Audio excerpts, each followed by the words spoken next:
Hello everyone and welcome back to a brand new episode of Twins Mini Reviews. Me and Eve have just been at the cinema. We are on the way home in the Mini and we're doing our mini review on Captain Marvel. And I didn't go into this film with any hopes whatsoever. No, nor did I. So this is kind of a good review, so I'm not a fanboy or anything like that. But I'm going to be honest guys, Brie Larson was terrible in that film. Yeah. Do you agree, Finn? Yeah, like, I've seen her in other films and she's actually she's kind of a good actress. But in this film, she like, I'm not hating on her like everyone does, like all the memes. So you don't have to write in the comments, you only hate her because she's a woman or something like that. Because I don't, because I've seen her in other films and I thought she was quite good. She was alright in Kong, wasn't she? Or yeah, King Kong, King new Kong, one. she was good, and The Room, she was good. But then all of a sudden in this film, she just doesn't act. She just talks normally. Like, there's a scene where she kind of like, she's in, I won't say anything spoiler related, but she's in something and she's talking to like an older lady, and you see this older lady's like such an amazing actress, and she's just talking normally, like I am now. And it's just so bad. Like, you can see how bad she was. It was so bad. Yeah, it was just weird with her acting. Like, maybe, you know, when you watch Kong, you don't go into expecting much, but it was just bad. It was just naff. It was just like she wasn't really doing anything. But right, we'll ignore the fact that she was a terrible cast. If we go on to the actual film, it was really well made, wasn't it? It was really There were a nice. bit for Marvel. There were some bits where I was like, "What the hell's going on with the CGI?" Yeah. And it was a bit questionable. But the whole film, I fully recommend to go and see it. If you like Marvel, if you don't like Marvel, it was definitely a good watch. And the cat is brilliant in the film, guys. Cat Goose is the reason why I'm rating Captain Marvel 10 out of 10. Yeah, the only reason we're going to give it a 10 out of 10 was because of the cat in there. And honestly, guys, if it didn't have Samuel L. Jackson as Nicholas Jameson Fury, Yeah. I would have had to walk out of the cinema. Yeah. He was the only reason it wasn't borderline cringe.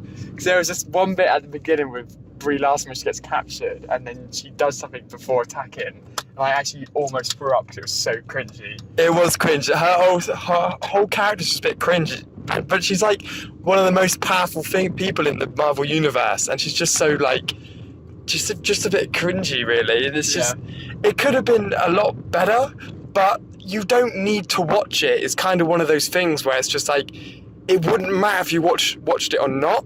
You could Google Captain Marvel, read the first 3 lines of Wikipedia, get a greater understanding than you would have, better understanding than you would have when you're watching the entire film. And that's kind of a bit of an issue. The film didn't explain enough, really, and it just, the first hour was just so boring as well. Yeah.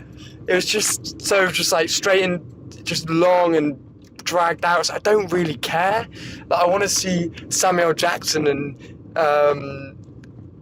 Goose like messing around in their backstory and how they started Avengers and the SHIELD initiative and everything like that. But not all of this rubbish with her life. It's like, I don't care, she can shoot fireballs and stuff. Sick, let's leave it as it is, let's leave it like that.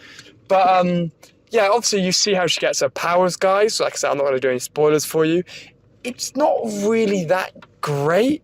I'm pretty sure in the comics she gets her powers because she gets blood from Marvel, and Marvel is like a proper OP guy, I'm pretty sure. Don't quote me on that, guys, because I don't know that much about the comics. But I feel like the film, it was really good. It was just a bit longer than it needed to be. And I just don't understand it. Like, it didn't need to be that long, and it just felt a little bit stretched, guys. Yeah. So we need to do our last sort of a quick... Marvel didn't let us down on this one, guys. I'd certainly give it I'd probably give it like maybe a 5 out of 10, because there was just a bit where it was just a bit boring. Brie Larson wasn't a very good actor at all in it. So I'd probably give it a solid 5 out of 10 if I was going to rate it fairly, because I did enjoy quite a lot of the bits with Samuel L. Jackson and the Kree guy when they're talking, and there's all funny scenes, and it is well made, but it was a bit long, a little bit boring for a Marvel film, and Brie didn't help. What would you rate it, Ethan? I would rate it 10 gooses out of 10 gooses just because of Goose. Cool. So if we tally that up, it gets 17 gooses out of 8 Samuel L. Jacksons, guys. So thank you for watching this review. Stay tuned, subscribe for more, and we'll see you guys in the next one.